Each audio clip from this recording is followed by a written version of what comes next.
Hola mixes, les damos la bienvenida a Sugoicast, su podcast de confianza 100% dedicado a anime, manga, josbandos y waifus. Esta semana continuamos con nuestros episodios dedicados a los lanzamientos de Estudio Ghibli, y es el turno de hablar sobre La tumba de las luciérnagas, dirigida por Isao Takahata.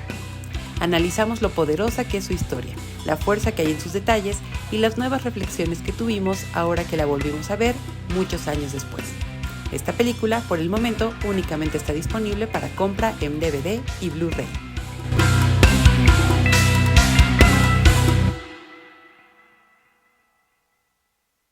Hola mixes, bienvenidos a un episodio más de Sugoicast, que en este episodio seguimos con nuestra racha dedicada a Estudio Ghibli, que si han escuchado los episodios anteriores, pues recordarán que vamos en orden cronológico, nada más que justo ahora nos encontramos en un punto en el año en el que Ghibli decidió lanzar al mismo tiempo dos películas. Y sí, amixes, tomamos la decisión de sufrir primero, de llorar por ustedes, por y para ustedes. Entonces, sepan que detrás del episodio de hoy hay un montón de lágrimas, muchos HDLB, maldita guerra, maldito mundo, maldita sociedad, pero bueno, aquí estamos. Como ya escucharon en el intro, vamos a hablar de La tumba de las luciérnagas, una de las sí, escasas si comparamos con Hayao Miyazaki, escasas películas de Isao Takahata, pero como también dijo Elsa en su momento, Isao Takahata sí que sabe darnos justo en el corazón con todas sus historias.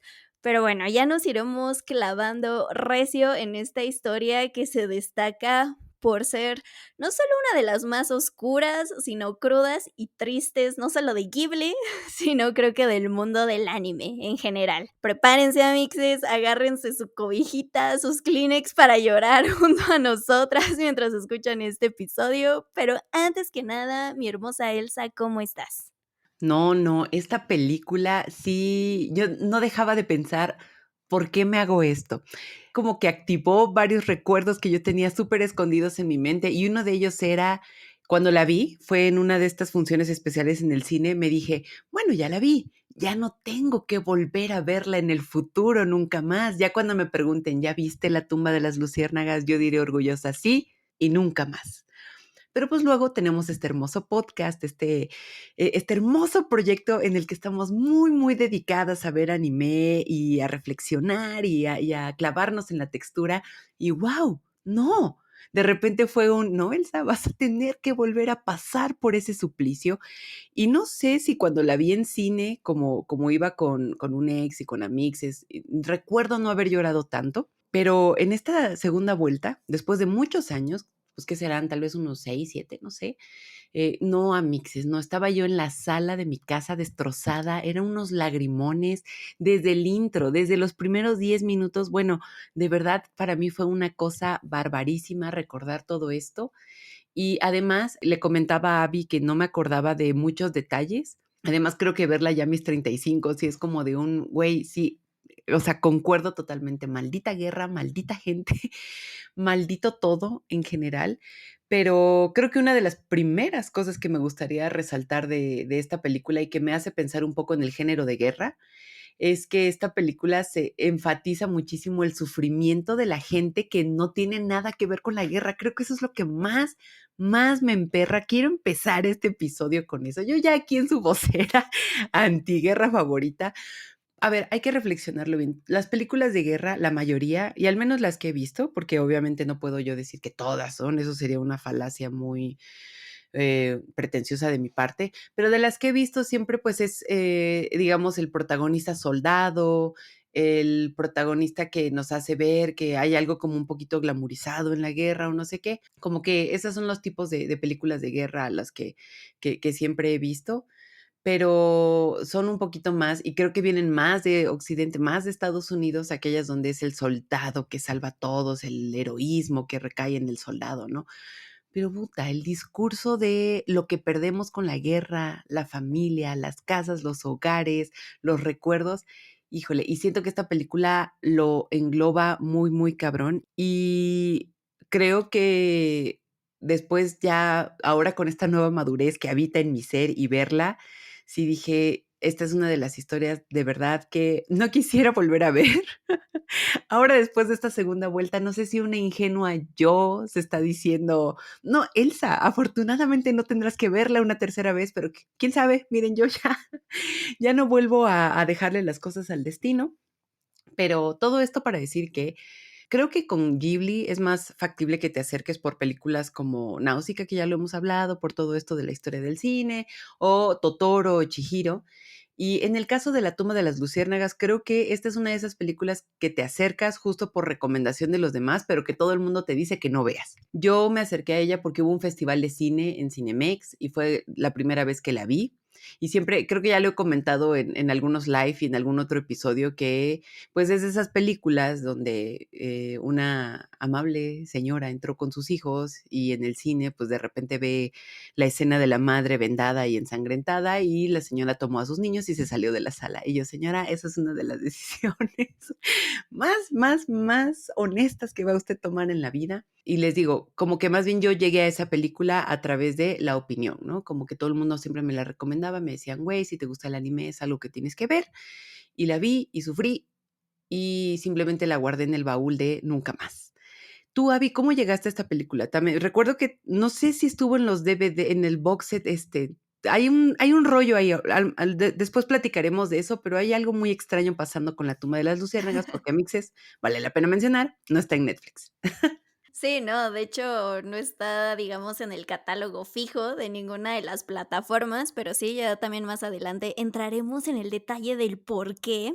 Pero sí, o sea, como yo también les había comentado, creo que desde el primer capítulo que tenemos de Ghibli, que fue el de Náusica, hace muchísimos años Gandhi, empezó a traer varios DVDs, digo, además de los nacionales, extranjeros, y ahí me tocó descubrir a Ghibli de una forma más directa, por así decirlo.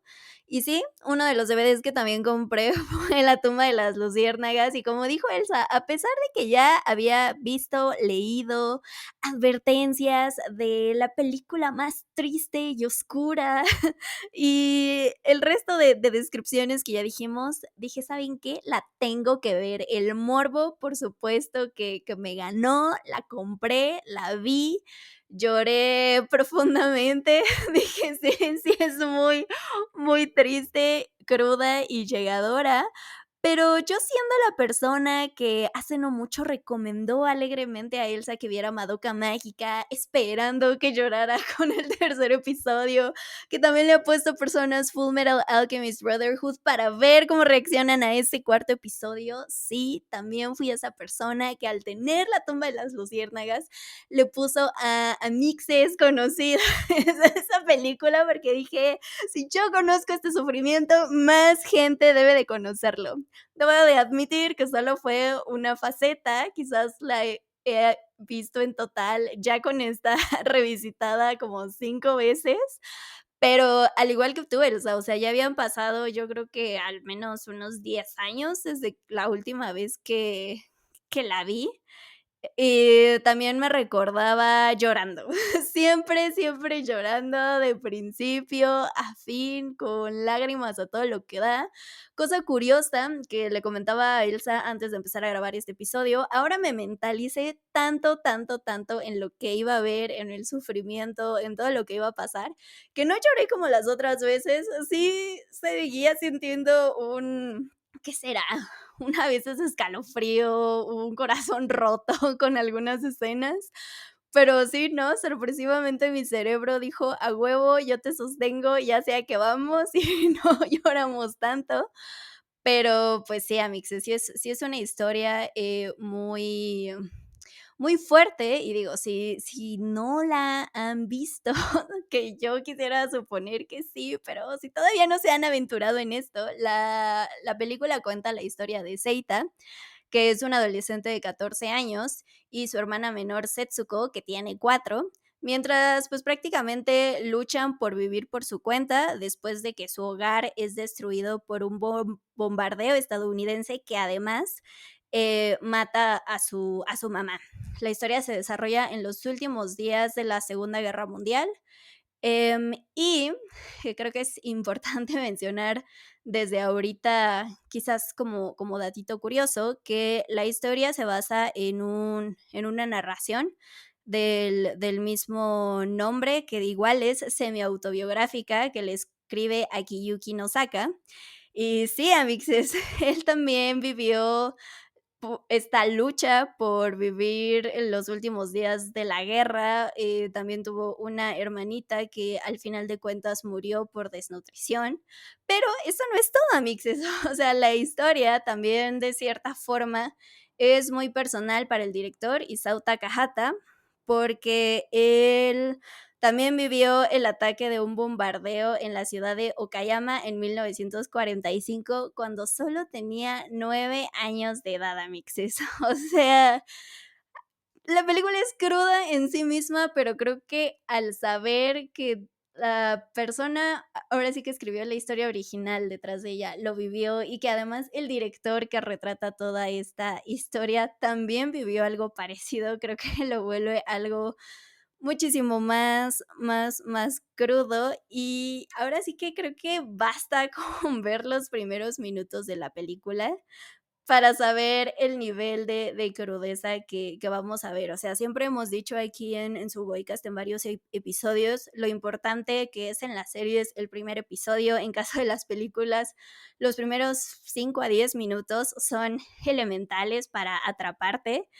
Y aquí creo que no llegamos ni a los 5 minutos cuando ya estás, o sea, te tiene completamente. O sea, ese inicio en la estación donde vemos a Seita y solo es la frase de 21 de septiembre de 1945, esa es la noche en que morí.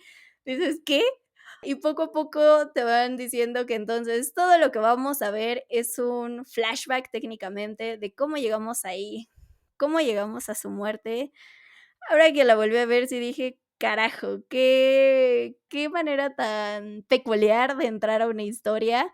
Sí es muy fuerte, pero creo que también, no sé, es como en estas historias, o sea, pienso en un lado muy opuesto. En Moulin Rouge, también empezando la película, sabemos lo que va a pasar con la protagonista, ¿no? Sabemos que se va a morir y sin embargo, creo que estás más pendiente de su historia, de cómo llega a ese punto, de cuáles fueron sus experiencias y aún así no dejas igual también de igual y llorar por cuando llega a su destino. Creo que aquí también pasa algo similar y me gusta mucho cuando llega a pasar eso, ¿no? O sea, cuando ya sabemos el final, en este caso que pues es la muerte, pues nos concentramos igual y un poco más en lo que viven los 2 hermanos y en todos los eventos y también experiencias maravillosas que tuvieron antes de ese tráfico final, amixes. Fíjate que tengo yo la teoría, alguna vez un amigo me platicó este caso y yo dije: "Claro, tiene todo el sentido del universo". Pero después de verla en el cine, este amigo que estudió cine y todo, me dijo: "Es que habría que analizar", digo, al final es un esto es una interpretación lo que les estoy diciendo, ¿no? Pero me dijo: "Si no nos hubiera puesto ese flashback al principio, hay una parte en que quizás ibas a pensar que iba a ser una historia esperanzadora y el final hubiera sido como 300 veces mucho más trágico". Te introducen a la historia ya con el final, ya con esto que vas a ver es una historia trágica, es una de verdad, vas a llorar y de verdad vas a sufrir esta historia, pero luego pensé: "Oye, sí, si de verdad desde el principio nada más viéramos como cómo ahí los niñitos están y empieza a desarrollarse la historia", yo creo que hay una manera en que dices: "Sí, van a salir adelante", o algo así. Y aparte, pues, que estamos hablando de Ghibli, ¿no? Que nos había presentado unas historias, pues, como más mágicas, más pues todo lo que habíamos visto era más de aventura, más algo más épico, no lo sé, algo así. Pero dije, sí, el hecho de que nos haya puesto ese principio, como que ya te prepara, porque este viaje va a ser feo y lo vamos a vivir todos. Entonces, agárrense todos de las manos, ¿no? Entonces, siento que es hacer eso, como que decirnos ese principio hace que la historia sea, ay, como yo ya venía preparada que para este episodio no sabía que no iba a escoger bien algunas palabras, pero creo que es un inicio amable, porque de verdad te dice: "La vamos a pasar mal", siéntate. Entonces, siento que ese inicio, además, nos da pie a que, pues, vamos a ver el trayecto de, pues, los 2 espíritus de nuestros protagonistas, viendo, ¿no?, todo lo que vivieron. Vemos a un Seita tapándose los ojos, agarrándose el corazón cuando ve todo lo que vivió, ¿no? Todo lo de la tía, los bombardeos, cuando roba. Es ver que incluso en los flashbacks hay mucho sufrimiento. O sea, ver a su espíritu tapándose los ojos y eso de que dije: "Güey, esta historia de verdad tiene una narrativa, tuvo una manera de ser construida, de verdad, con mucha sutilidad, con mucho cuidado, más bien". Creo que la palabra es que esta película está hecha con muchísimo cuidado, desde cómo nos cuentan la historia hasta la manera en que los espíritus de los protagonistas están presenciando todo, ¿no? Y después de eso, creo que uno de los temas que también me gustó cómo se plantearon fue como la pérdida de lo humano y la pérdida de la vida. Y pérdida de vida no es igual a muerte. Y creo que esto se ejemplifica muy bien con la mamá.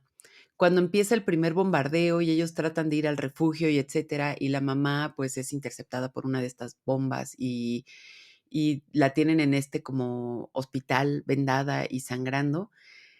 Una de las cosas que tienen las películas de guerra es ver cómo no hay tiempo como para esto tan humano, tan de empatía, porque los doctores ya la tratan como un cuerpo más. De repente es como de, bueno, pues ahí está tu mamá. Me dijeron que el hospital de no sé qué lado igual y sigue en pie, creo que no fue bombardeado, entonces igual podrían llevarla allá.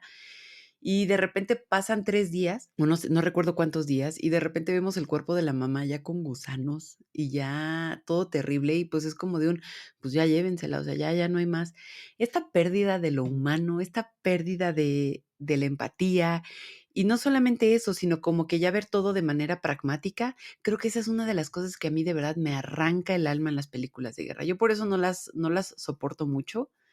Tengo que decirles que sí tengo ahí un lado que flaquea con las películas de guerra, porque algo que a mí me da muchísimo es como de repente ya eres un cuerpo, de repente ya no es esta como conexión, ya no hay un vínculo o con otra persona, ya no hay como eso tan humano por lo cual hemos peleado tanto en sociedad o que hemos tratado de construir. De repente todo eso tan moral y tan de construcción social se nos va y de repente eres un cuerpo y de repente hay una fosa donde te tiran y te queman porque es necesario esta cama, ¿no? Híjole, a mí eso en las historias de guerra, a mí me da algo, y especialmente las de la Segunda Guerra Mundial. Creo que son las que más dan en este punto, y tipo las que narran todo lo que pasó en Alemania y todo eso. Ay, a mí de verdad se me hace algo, te coloca un poco en el mundo. Te das cuenta de que tus problemas, la verdad es que no pueden ser tan graves y a la vez, además de esta pérdida de lo humano y de la vida que les digo, pues el perder una casa, el perder a tu madre, el perder tus recuerdos, la pérdida de absolutamente todo y además que nuestros protagonistas sean niños, puta, creo que de verdad fue no tocarse el corazón para tocar una historia de guerra. Y había leído por ahí que es una película que no se sabe bien si, bueno, no es que no se sepa bien, pero hay mucha crítica en decirle antiguerra, ¿no? Porque tampoco parecería como que está el mensaje ahí explícito, pero sino que más bien no es antiguerra, sino como enfatizar la tragedia que viene con ella. Son, hay una diferencia sutil, pero estoy totalmente de acuerdo. Siento que más bien va por una tragedia que estás viendo. Ahora sí que me surgen 2 cosas, ¿no? O sea, una siguiendo con esta pérdida de la humanidad, pues, creo que sí es muy crudo, primero darte cuenta, pues, cómo se va transformando todo a algo muy sistemático, ¿no? Y como dices, solo eres un cuerpo, una cifra más y listo. Digo, hay un momento cuando justo, apenas llegan a la escuela y le dicen a él que su mamá está herida, que pues sí, ahí se acerca, entendemos, una vecinita como así intentar ayudarles, ¿no? Y yo creo que es uno de los gestos más humanos que tienen en toda la película. Y ya, ¿no? Ahora sí que de ahí se va en declive, porque, pues, igual, aunque llegan a casa de una tía, pues, al principio todo está, entre comillas, bien, Pero, pues, justo después, esta tía, pues, ya empieza a tener actitudes como muy pasivo-agresivas con los 2 hermanos, ¿no? Como de: "Ay, pues, tú no estás sirviendo al país, ni estudiando, ni trabajando para para el ejército, ¿no? Entonces, como que tienes que ganarte el alimento en esta casa.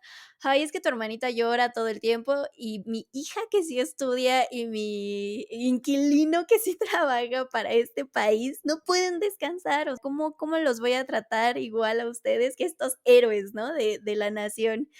Y sí es como un discurso, como dices, o sea, igual y no es antiguerra, pero pues sí se notan estos ciertos discursos que, digo, no solo había en Japón en ese contexto, o sea, yo creo que en todos los países, o sea, si nos vamos a Estados Unidos en la guerra de Irak, simplemente, o en cualquiera de las guerras en las que ha estado involucrada, pues es ese mismo discurso que a veces, adoptan las personas, ahora sí que bajo el mismo sistema para intentar justificar todo lo que está pasando a su alrededor, ¿no?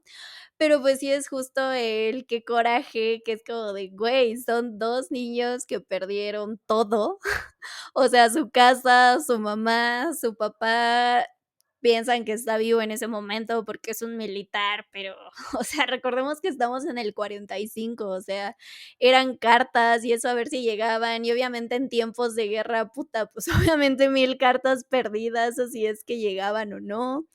Entonces, pues sí es como muy poca la empatía que se tiene ante estos dos hermanos, y sí se va perdiendo a lo largo de la película, ¿no? O sea, recuerdo que también hay un momento donde donde Seita intenta buscar, pues, más comida para él y para su hermana, y digo, al principio igual intercambiaba cosas, ¿no? Que si los kimonos de su mamá por arroz, o pues, a ver, yo tengo papas y tú tienes nabos, pues intercambiemos algo, ¿no? Pero, pues, incluso ya hay un momento donde, pues, uno de los agricultores, pues, ya se niega y hasta le dice, ¿no? Pues, deberías de ya tragarte tu orgullo, pedirle perdón a tu tía, porque no puedes vivir fuera del sistema. Y es como de, güey, o sea, sí es como muy fuerte ver hacia dónde puede llegar la sociedad, pues, en este tiempo de crisis, ¿no? O sea, digo, creo que también es algo que hemos visto en películas de futuros distópicos donde todo está racionado, o sea, desde simplemente el agua, la comida, todo, todo, todo, todo, pero pues creo que sí es ahora sí que cuando la realidad supera la ficción, pues a ver que justo en estos tiempos de guerra es cuando realmente pasa y nos convertimos en algo tan sistematizado que de verdad perdemos toda humanidad. Y sin no, y también hay otro detalle que me llama y ahora sí que son de esos pequeños detalles que te parten el corazón, o sea, muy al inicio de la película, cuando está iniciando el bombardeo, ahora que la volví a ver, me llamó muchísimo la atención cómo Setsuko luego ya reconoce el sonido que hacen las bombas cuando apenas van a caer, y luego se agacha y se quiere tirar al piso, y es como de: "Güey, no mames, qué horror, qué horrible", porque ahí, pues, te das cuenta que no es el primer bombardeo que escucha, ni que viven, porque ya saben perfectamente bien dónde está el refugio, qué tienen que hacer. De hecho, a Seita lo vemos, en cuanto empiezan a sonar las alarmas, esconder cosas bajo tierra, ¿no? Que más tarde en la película va a rescatar, que son unas ciruelas, la famosa latita de dulces que vemos en la película, entre otras cosas. Entonces, sí es algo muy muy abrumador emocionalmente, más cuando tomas en cuenta que es algo que sucedió de verdad. Y lo otro que también me llamó mucho la atención, ahorita que hablabas de películas bélicas, la mayoría de las veces, digo, sobre todo de este lado del mundo, que, pues, tenemos a Estados Unidos de vecino y obviamente influye, siempre que nos mencionan a Japón en la Segunda Guerra Mundial, creo que siempre, siempre, siempre, siempre se nos viene a la mente el bombardeo atómico de Hiroshima y Nagasaki. Hecho que, o sea, sí, obviamente también fue igual de catastrófico, brutal y que, pues, siguió teniendo consecuencias a lo largo de los años, pero justo también me llama mucho la atención ahorita que la volví a ver, que, pues, el evento nunca se menciona, ni se muestra, ni nada, e igual estaba viendo que, pues, de hecho, la mayoría de las muertes civiles en Japón, pues, precisamente fueron causadas por este tipo de bombardeos que hubo en, pues, prácticamente todas las ciudades importantes de ese momento en todo Japón, ¿no? Entonces, pues, creo que también es algo, pues, a destacar. Pues sí, o sea, Japón en la Segunda Guerra Mundial no solo fue Hiroshima y Nagasaki, sino sí también fue muchísimo, muchísimo más. Y bueno, empezando por lo del tema de la tía, ¿no? O sea, ya tenemos que hablar eso.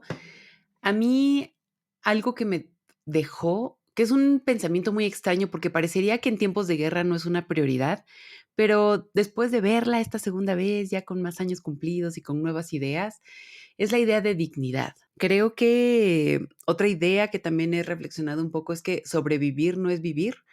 Y cuando estás como en esa línea en la que tienes que buscar comida y un techo, iba a decir hogar, pero creo que incluso hogar es un privilegio, ¿no? Es buscar un techo que te proteja de la lluvia. Ahora sí, literal, buscarte un edificio o un lugar donde puedas estar y protegerte. Pero en este caso, cuando la tía empieza a tomar estas actitudes nefastas, porque sí, como dices, Abby, tiene esta actitud de como no estás sirviendo a la nación, como no eres útil, que también creo que tiene que ver un poco con la pérdida de lo humano y la empatía, ¿no? Porque al parecer es como solamente puedes servir a la sociedad si eres productivo, si estás generando algo, ¿no? Y eso lo podemos ver en muchas, o sea, es una cosa muy, no sé, Amixes, es muy extraña. Ahí ya luego hablaremos de ese tema porque de verdad se sale un poco de esto, pero vamos, el punto es que si no eres productivo, eres inútil a la nación y si eres inútil a la nación, no mereces comer, no mereces un hogar, no mereces X, Y, Z, ¿no? Y entonces estas actitudes obviamente no le parecen a Seita. Setsuko pues más bien se enoja y nuevamente tenemos protagonistas infantiles que no son tontos, ¿no? Porque hasta Setsuko le dice en voz baja, pues ese arroz pues fue de los kimonos de mi mamá, ¿no? O sea, la niña no es tonta, es como de que, ¿por qué me estás tratando mal? Cuando este arroz que estamos comiendo debería ser de todos y la señora bien vividora, ay no, es que cuando le roba el arroz, les digo a mixes, hay mucho coraje aquí guardado en mi corazón después de ver esta película, pero esta tía empieza como con estas actitudes muy groseras, muy nefastas, muy de verdad inhumanas. Y repito, parecería que no es una prioridad dentro de las cosas que están en esta situación, en un escenario de guerra, pero es muy, muy interesante que Seita apuesta por la dignidad.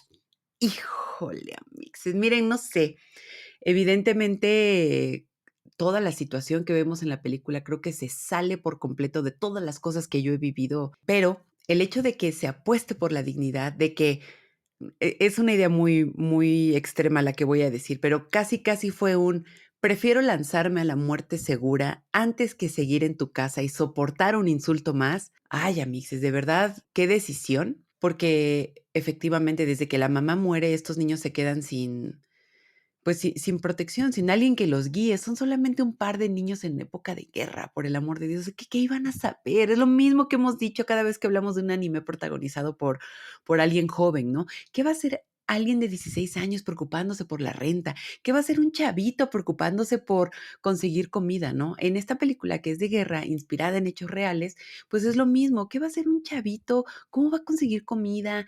¿Cómo va a aprender un oficio cuando al mismo tiempo tiene que cuidar de la hermanita que además vemos también cómo se le están haciendo ronchas en la piel, cómo se le está pegando la piel a los huesos y también le dicen, ¿no? Ya estás grandecito como para irte a la guerra. Señora, el niño no puede dejar a la niña, él se va a la guerra y esa sí es muerte instantánea para ella.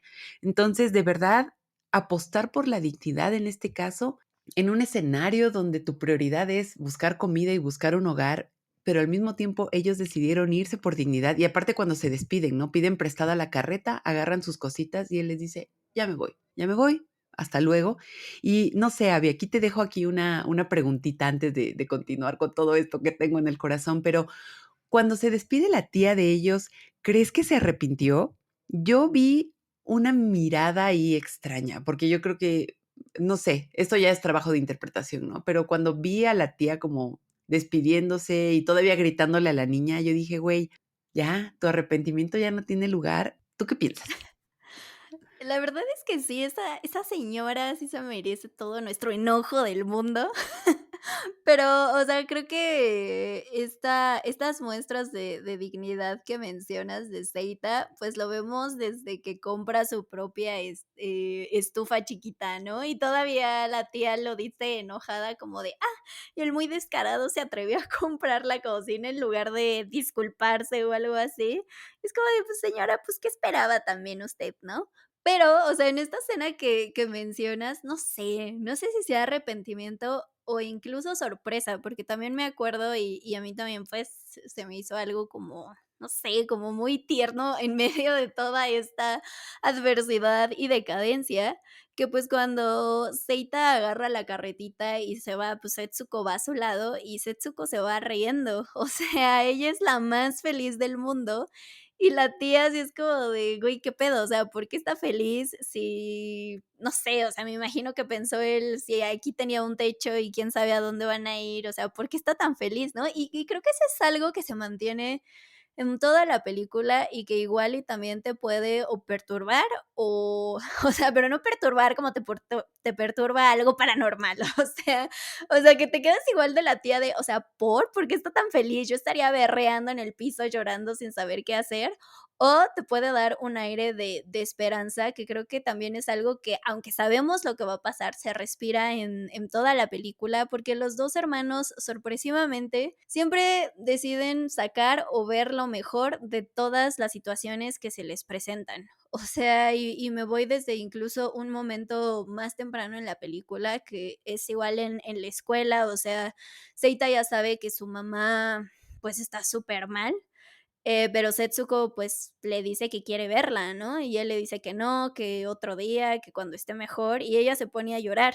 Y él no sabe qué hacer primero, o sea, solo como que se medio aleja de ella, pero ahí hay como unos de estos barras como para hacer ejercicio, y le dice: "No, mira, sorpréndete con lo que puedo hacer", ¿no? E intenta alegrarla, y es como de: "Güey, no mames, qué bonito, ¿por qué?".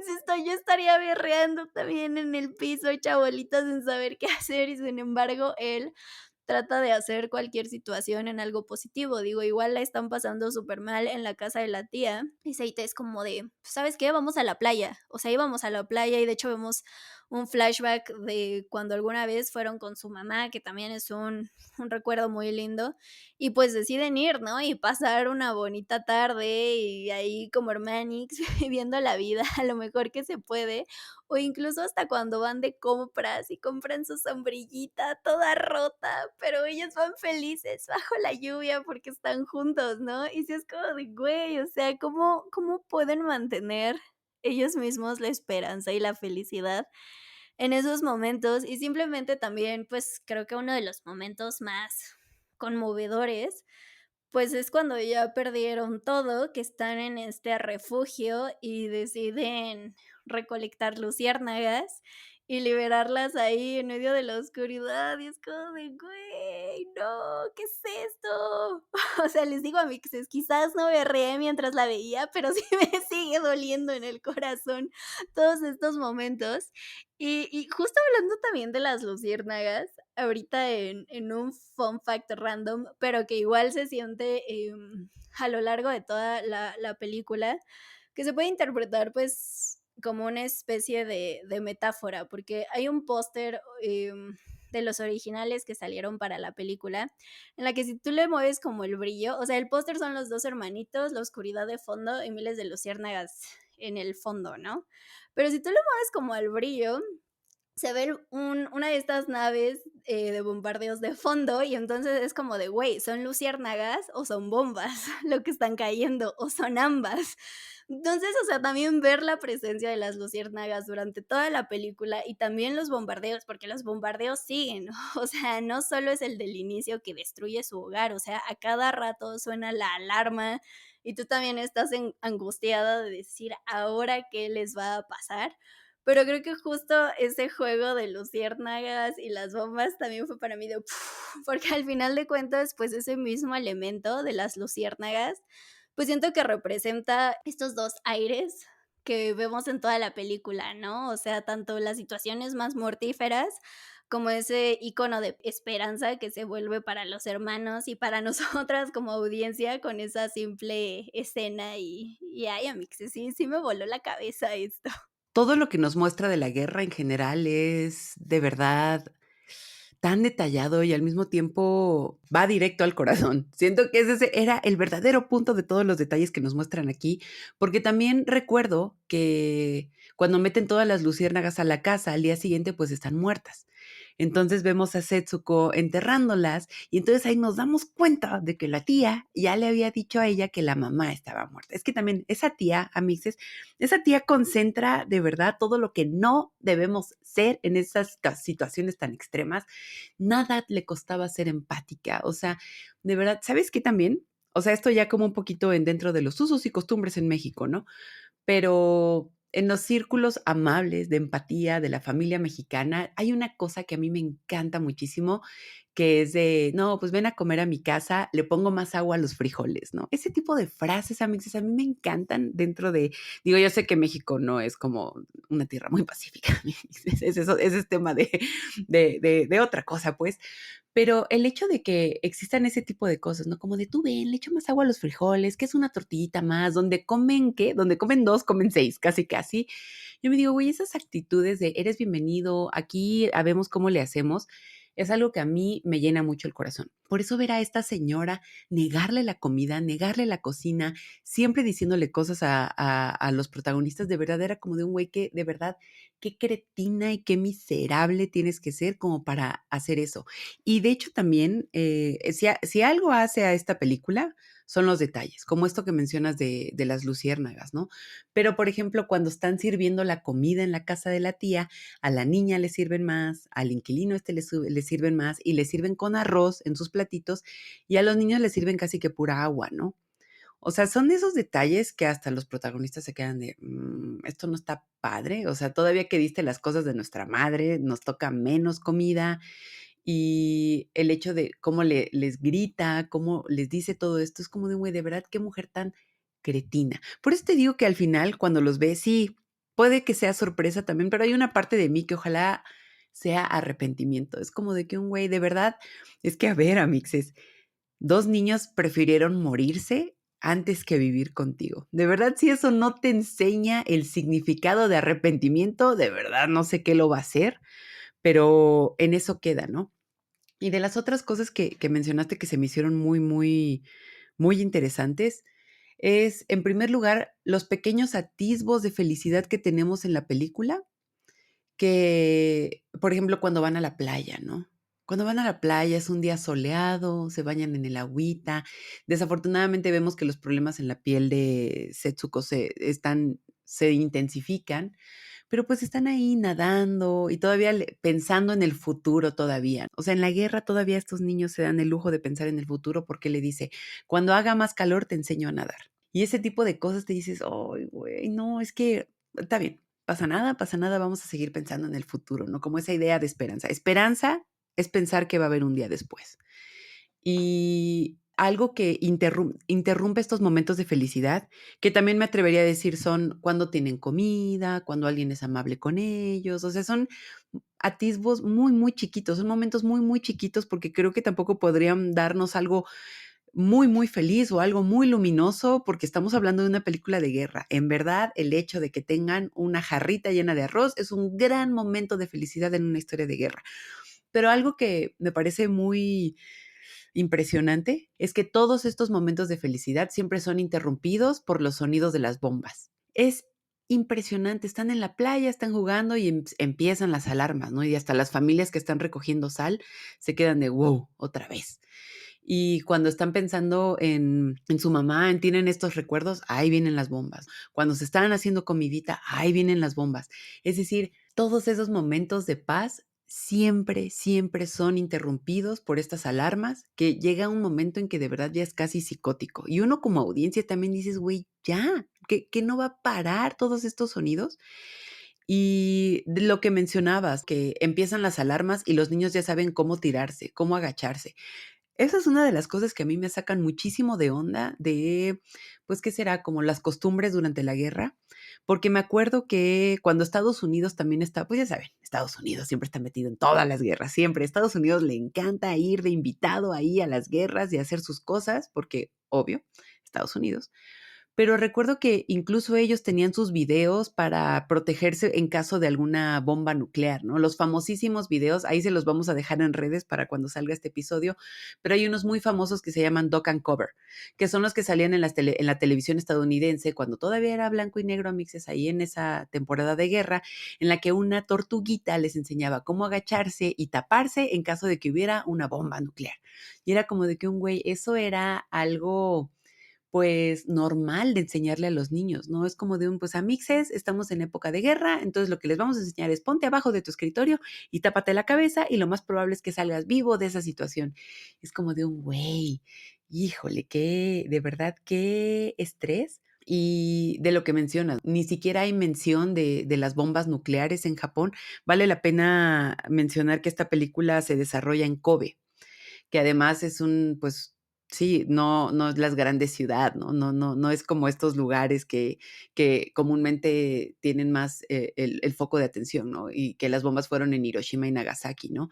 Pero sí es impresionante cómo se vive la guerra en un lugar, pues, tal vez no tan industrializado, que no es el foco de atención, ahora sí que en provincia, que donde están los granjeros, donde están los agricultores, la escasez, la manera en que tienes que guardar, la manera en que tienes que, de verdad, tratar de guardar todo. No, es una cosa de verdad bárbara. Creo que pone un poquito en la balanza este orgullo bélico con el que luego nos hablaba la tía, pero luego veíamos como algunas escenas donde hay gente, diciendo: "Viva Japón", ¿no? El este Japón, el emperador y todo esto, ¿no? Pero también, ya al final de la película nos muestran que Japón perdió. La cosa con las guerras, amixes, es que de verdad hay un perdedor y cuando eres el país que pierde, de verdad pierdes. Entonces, incluso, la primera parte de la película, cuando están recogiendo el cuerpo de Seita, lo están recogiendo porque ya van a llegar los estadounidenses a Japón. O sea, ni siquiera es por limpiar cadáveres o por el respeto a estos cuerpos, ¿no? Es como de un, pues ya va a llegar el ganador, entonces pues hay que empezar a limpiar y todo esto. Y de verdad, esta desesperación en los protagonistas, esta falta de empatía, como audiencia, creo que al final mi experiencia sí fue de mucha tristeza, también mucho coraje y sí repensar que como estos conceptos de empatía, ¿no? No sé, yo al menos dentro de las cosas que tal vez podríamos llamarle catarsis, es que yo jamás sería la tía. De verdad, digo, yo sé que ella no es antagonista villana o algo así, pues, ni siquiera le voy a dar un nombre, ¿no? Pero sí es como de un yo, Elsa López, al menos puedo sentirme orgullosa de que yo jamás trataría a 2 personas así. Sí, no, la verdad un chingo de coraje y creo que eso también nos recuerda, demuestra que pues este tipo de situaciones pues también saca lo peor de las personas, ¿no? O sea, digo, en este caso es una película de guerra, pero regreso al también hemos visto muchas películas post fin del mundo, donde pues si la comida escasea, pues la gente se vuelve caníbal, donde justo no le importa matar a la familia de al lado y para ir por su comida, o sea, ahora sí que los ejemplos sobran. Pues sí, repito, aunque muchos de estos ejemplos son en ficción, pues claramente podemos ver que en la vida real también a veces las personas se pueden ir a ese lado. Y ahorita que mencionaste justo este detalle de la escena del principio,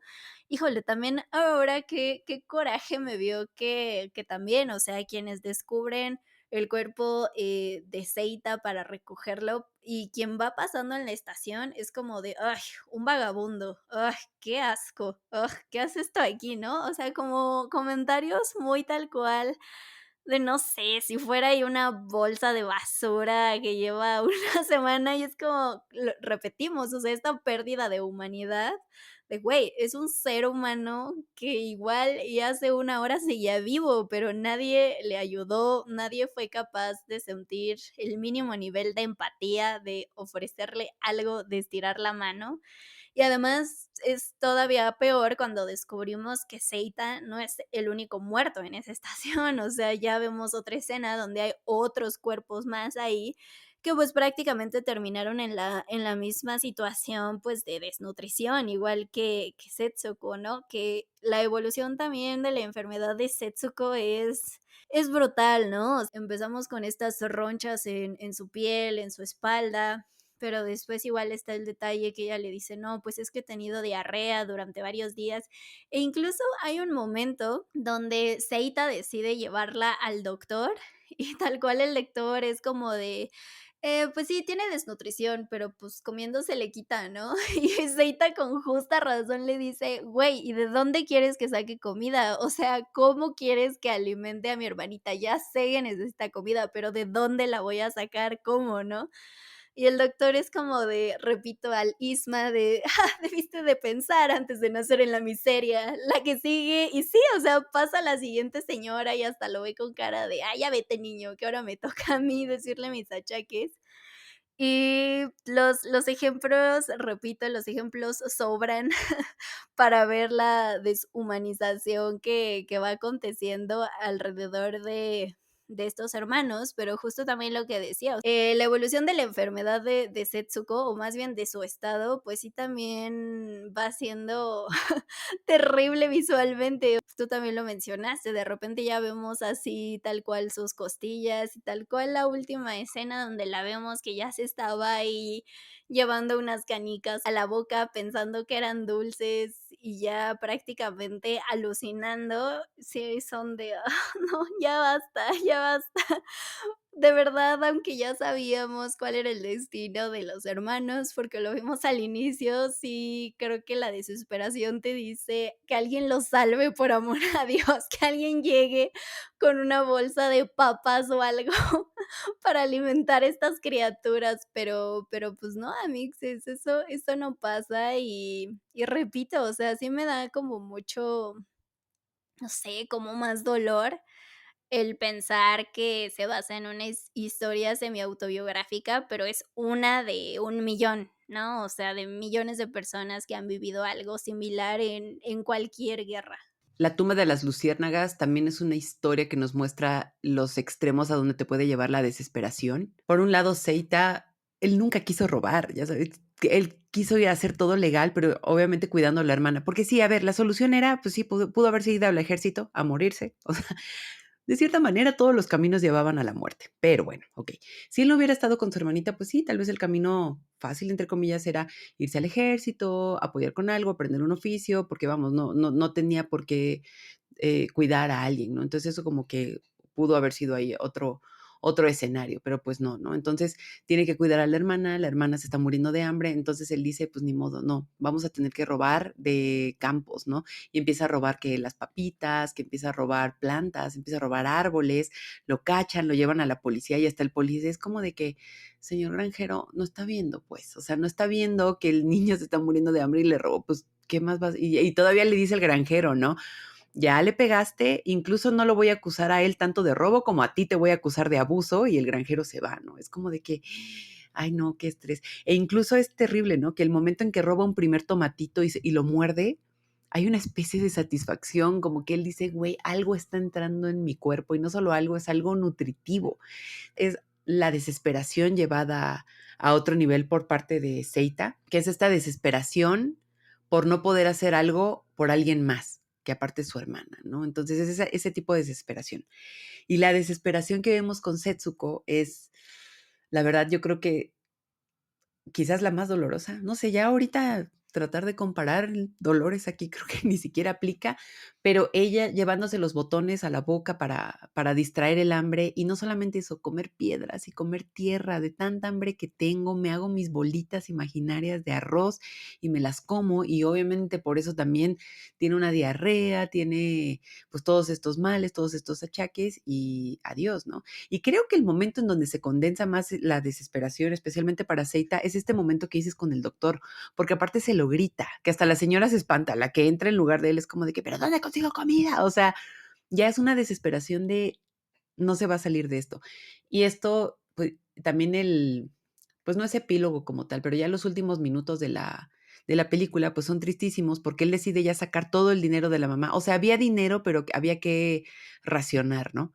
Y bueno, Amixes, también está un poquito como la pregunta de, pues, ¿qué es el dinero en tiempos de guerra? Porque luego ya ni había cosas, ¿no? O sea, la verdad, híjole, la futilidad del dinero, ¿no? Pero bueno, y decide sacar todo el dinero, compra cosas, ¿no? Compra una sandía y es terrible porque lo último que come la pequeña niña es un cachito de sandía, le da las gracias al hermano y se muere. Y de repente ya todo lo que compró, pues, es inútil. O sea, ya no comió la sandía, dejar la comida ahí tirada, y va con un señor a comprar como pues, ¿qué será? Esta cajita y carbón para poder incinerarla. Y seguimos un poquito, no sé si esto ya es un poquito clavado en la textura mío, ¿no? Pero seguimos un poquito con el concepto de dignidad y en este caso muerte digna, ¿no?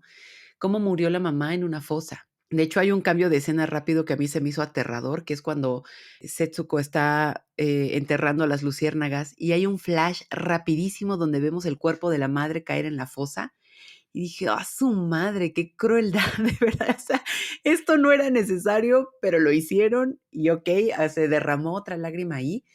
Pero en este caso, la muerte digna es no, vamos, llevar a la hermana a una fosa, ni abandonarla, incluso ni siquiera enterrarla en la casita que tuvieron, sino que fue ha hacerle pues, homenaje, meterla en esta cajita, en este carbón, meter sus muñequita, lo único guardar la cajita esta de los dulces, y a manera de siempre te voy a llevar conmigo, poner unos huesitos de la hermana en la caja de los dulces, ¿no?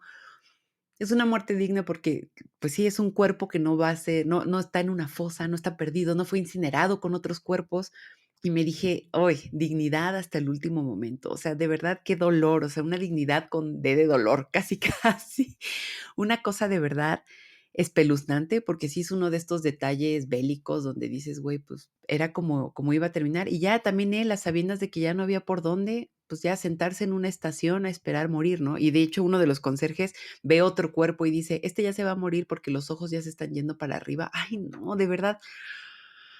Ay, esta película sí está plagada de estos detalles que resultan como audiencia muy difíciles de digerir, y como dice Abby, saber que estas son historias reales, y esta no es la única. Eso es lo peor. Y creo que esta película enfatiza la manera en que se pierde esta humanidad, se pierden estas conexiones, nos muestra la gran desesperación, pero creo que una de las conclusiones también más fuertes que nos puede dejar esta película es que la guerra hace lo primero, o sea, es lo primero en fallarle a la sociedad, porque protege absolutamente todo, menos a la misma sociedad. O sea, lo primero en lo que falla una guerra es en proteger a la gente que vive en un país, y son los primeros afectados. Porque además, si algo también, eh, reluce en esta película, es una como sutil crítica al sistema, porque evidentemente la gente de clases altas, pues qué fácil, ¿no? Te vas de ahí y regresas después, porque al final vemos a unas niñas regresando a esta a su mansión prácticamente y dicen: "Ay, cómo extrañaba esta vista", y ponen el tocadiscos, ¿no? Y empieza a sonar una canción, y es de verdad punzante esta crítica, porque mientras suena esta canción y ellas dicen la frase: "¿Cómo extrañaba esta vista?", en la vista hay 2 niños muriéndose. Es algo muy sutil, pero de verdad creo que por lo mismo todavía más punzante y todavía más visceral, que se une a otros tipos de críticas del sistema, ¿no? O sea, el tener dinero, pero pues ¿para qué te sirve? El hecho de perder una guerra. La combinación de todo esto hace que La tumba de las luciérnagas termine por ser de verdad, sí, una de las mejores películas de animación, sí, en anime, pues, pero sí de guerra, pero no glamorizándola, sino de verdad mostrándonos el gran fallo que hay en que existe el concepto de guerra. Y con esto rescato la frase promocional de Alien versus Depredador: "Gane quien gane, nosotras perdemos". Y sí, sí, queda súper bien con esto. Y, algo interesante, o sea, que justo ahorita decías de sin glamorizar la guerra y que también, pues, se ha cuestionado, o más bien Isao Takahata decía que no era una película tal cual antiguerra. Pues también me llamó la atención que él lo que quería era que las personas se quedaran reflexionando y que jamás esperó hacernos llorar de la manera épica en la que lo hizo. hemos repetido, es difícil verla una vez, obviamente es dificilísimo regresar a verla otra vez, pero creo que sí es cuando vuelves a verla, cuando te fijas más en estos detalles y cuando obviamente agarras más este sentido de reflexión, como tú y yo ahorita, ¿no? O sea, digo, creo que sí, la primera vez eres lágrimas y mocos mientras la vas viendo todo el tiempo y ya es hasta una segunda o tercera vista donde dices, ok, ya sé qué va a pasar, ahora sí ya me puedo concentrar al 100% en los detalles y en qué me quiere decir la historia, qué están viviendo los protagonistas y demás, lo cual sí, sí es muy difícil, amixes, lo sentimos si solo la han visto una vez y les decimos que regresen, pero pues miren, ahí se los dejamos sobre la mesa. O sea, si ustedes dicen que se acuerdan, les creemos porque ese dolor jamás se olvida, pero pues sí, sí pueden descubrir nuevos detalles, como nosotras en esta revisitada.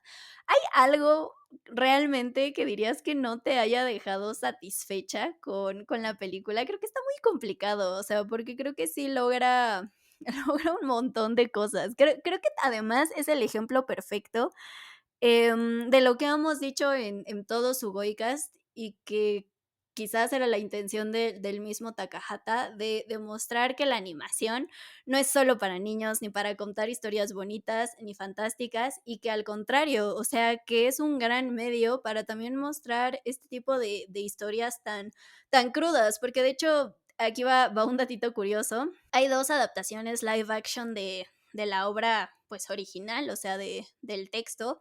Una es de 2005 y la otra es del 2008, pero incluso llegué a ver que, o sea, quienes han tenido los derechos de la historia y todo, tampoco estaban seguras de si en live action podría reflejar el mismo sentimiento, ¿no? El mismo sentimiento de pérdida de los hermanos.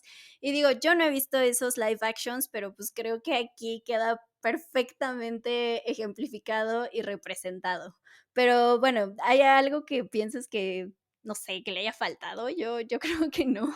No, creo que como película bélica, pues, de guerra, Segunda Guerra Mundial, es muy efectiva. Creo que logra el cometido, sí te deja reflexionando. O sea, yo de verdad te digo, o sea, ahora en esta segunda vuelta, Em, y después de muchos años, es que Amixes es eso, es de esas películas que no le vas a dar una segunda vuelta. Es como cuando decimos esto de no, por ejemplo, en mi caso, Evangelion es algo que veo una vez al año, ¿no? Porque es una historia que me gusta y también me deja reflexionando, pero otras ideas, otras cosas más como personales, diagonal, existenciales, X, Y, Z, ¿no?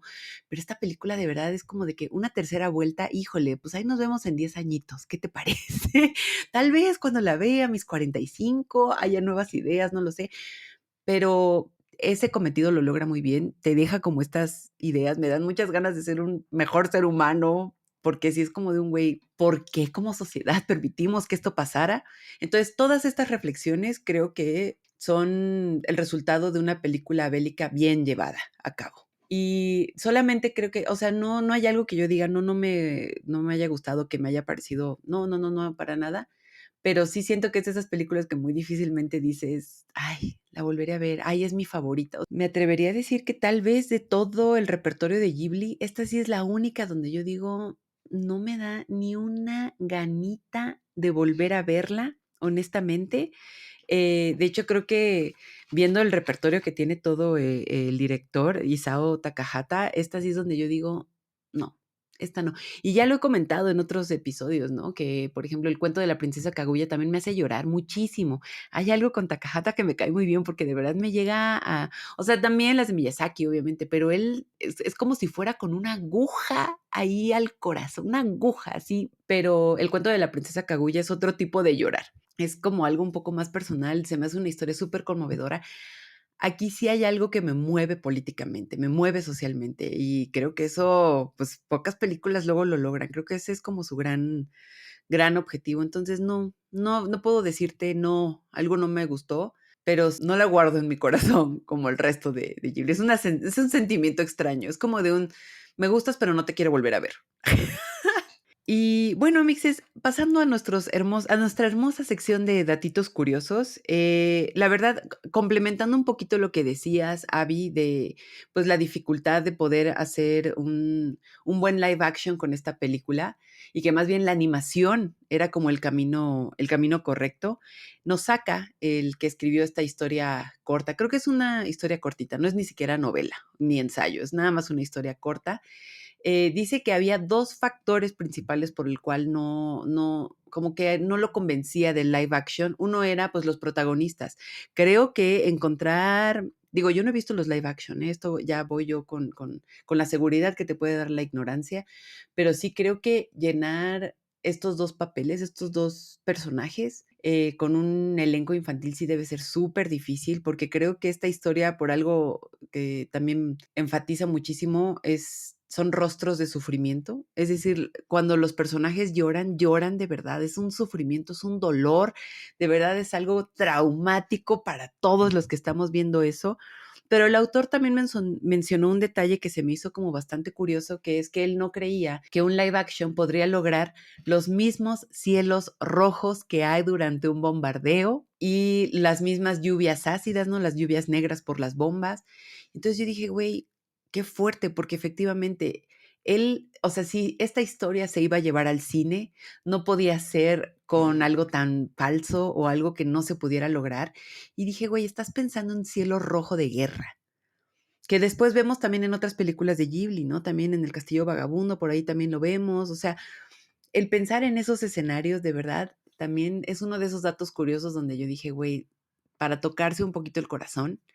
Y también es interesante, como les dije al inicio de este episodio, que La tumba de las luciérnagas se lanzó el mismo año que Mi vecino Totoro. Sí, una nos hace llorar de la tristeza, la otra nos hace sentir una ternura profunda, pero lo que me pareció muy curioso es que en realidad se decidió que se lanzaran juntas porque los productores dudaban de Totoro.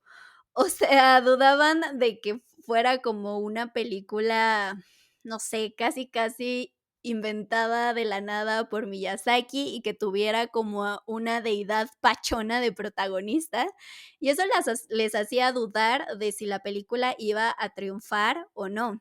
Entonces, al final, uno de los productores, Toshio Suzuki, dijo, bueno, ¿por qué no las lanzamos juntas? De hecho, esto aceleró el proceso de producción porque se hicieron casi al mismo tiempo ambas películas. Recordemos que Ghibli pues no era el estudio que soy, o sea, era relativamente muy nuevo y que de hecho también Miyazaki no era el director que soy, ¿no? Entonces, pues también había dudas de, pues sí, Miyazaki ya hiciste otras dos películas buenas, pero dudamos de esta otra, ¿no? Entonces decidieron lanzarlas juntas, pero igual algo que se liga a mi siguiente dato curioso es que Shinchosha es una editorial japonesa que publicó la historia original en la que está basada la tumba de las luciérnagas.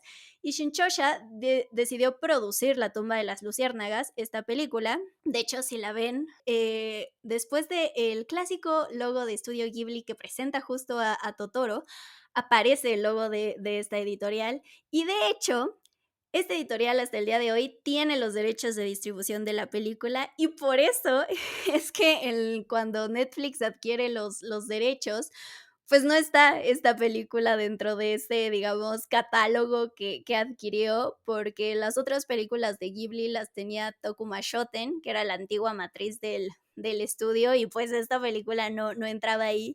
Y por eso es que hoy es una perra odisea buscarla de forma legal, porque no está así que en servicios de streaming, casi casi que tienen que ir a su tienda de confianza, ya sea en línea o física, para buscarla, o ahí aventurarse a mixes. Pero bueno, ahí les dejo ese dato 2 en uno. Una vez más, el tema de derechos, el tema de esas cosas, porque además había como un rumorcillo ahí de que no, esta es la película que Ghibli no quiere distribuir. No, no, Amix, la verdad es que por lo que algunas entrevistas que leí, La tumba de las luciérnagas es una película muy querida también por el estudio, pero pues derechos, o sea, no hay nada de que no la quieran mostrar, porque creo que están muy orgullosos de esta película. película, pero, pues, ¿Sabes qué papeleo. es lo más cagado al final de cuentas? O sea, que no hayan tenido como tanta fe en Totoro, y al final de cuentas es yo creo que la película que más dinero les ha dado simplemente por artefactos que han sacado, ¿no? Digo, o sea, el mismo Totoro ya es el logo de Estudio Ghibli desde que salió la película, y pues la verdad es que quisiéramos todo de Totoro, desde el peluche, la toalla, la tacita con Totoro de fondo. Entonces, creo que en ese momento sí fue como de, no sé, no estaban teniendo la visión, ahora sí que de económica que iban a tener con Totoro. Sí, porque además, había leído que el estrenar 2 películas para el estudio fue una odisea financiera. Imagínense también eso, ¿no? Como el tener que, pues, sacar a ver, amigues, lanzar una película es carísimo, distribuirla, no, hombre, o sea, no tienen ustedes idea de los ceros que hay en esas cifras para poder lograrlo, ¿no? Y, pues, Estudio Ghibli arriesgó y la verdad es que ganó, pero las ganancias de Totoro fueron de verdad, o sea, por los cielos y de hecho sumando, ¿no? Y de hecho, aquí otro datito curioso que me acordé es que si La tumba de las luciérnagas no se hubiera estrenado ese mismo año y hubieran tenido mucho más tiempo, el director mencionó que le hubiera gustado mucho experimentar con la animación. Entonces hubiéramos tenido algo todavía más artesanal, todavía, pues quizá, ni siquiera sé qué estaba en su cabeza como para mostrarnos algo todavía más trabajado. Pero no solo eso, amixes, fíjense este dato que yo ya me dije, no, esto ya es demasiado, qué bueno que no para nuestra salud mental como audiencia, pero al parecer hubo como más escenas que él hizo de la cremación de Setsuko. Entonces, como que hizo ahí algunos dibujos, nuevas perspectivas, como, miren, no sé, pero gracias a la vida, yo creo que ahí el universo dijo, yo creo que esto nadie de verdad lo debería ver. Entonces, no pasó, no hubo más tiempo, entonces dijeron, no, ¿sabes qué? Vamos a cortar esa escena, se elimina la idea de experimentar más con la animación, porque eso no solamente hubiera retrasado más, sino que hubiera sido todavía más caro. Pero pues eso, Amixes, Estudio Ghibli arriesgó y ganó, pero como dijo Abby, la pueden encontrar.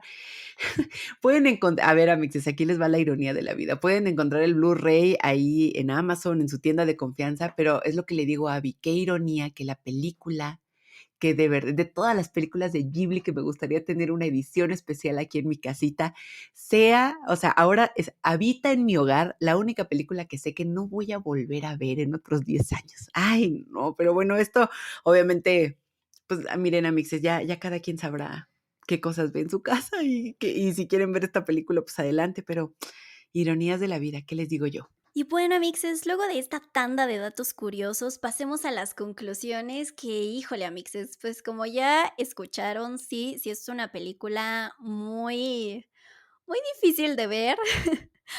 Evidentemente sí, tiene muchos mensajes con los cuales hay mucho para reflexionar y yo regreso al si ya la vieron alguna vez, hace muchos años, dense un tiempo, un día de volver a verla, solo para terminar de cuajar, digamos, estas reflexiones y de fijarse en esos otros detalles que, pues sí, la primera vez no te deja ver al 100%.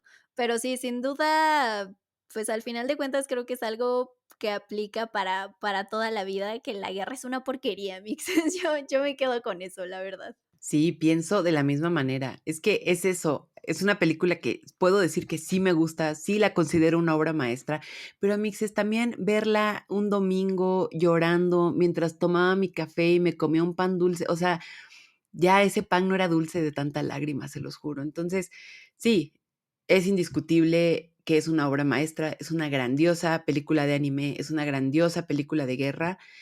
Incluso creo que describirla con estas palabras y el hecho, quizás incluso el hecho de que la vea una tercera vez en muchos